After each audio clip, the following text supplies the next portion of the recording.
অরুণাচলের লামাং border, অরুণাচলের লামাং border, অরুণাচলের লামাং border. এই বর্ডারের ওপারই চীন। পাইন গাছ সমেত বড় সমেত সব উড়ে যাবে। অদ্ভুত সিন, এই অপরূপ সিন।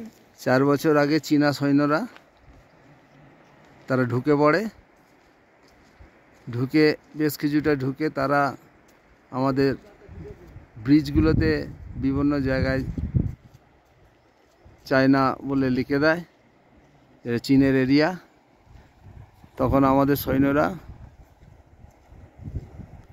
পেছনে ধাওয়া করে, ধাওয়া করতে তারা পিছু উঠে যায়।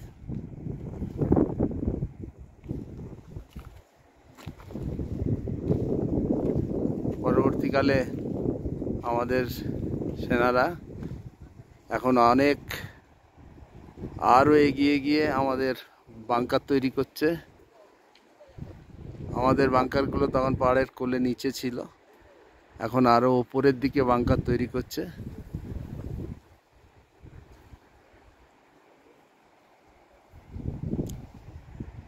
যাতে চীনা সেনারা না আক্রমণ করতে পারে।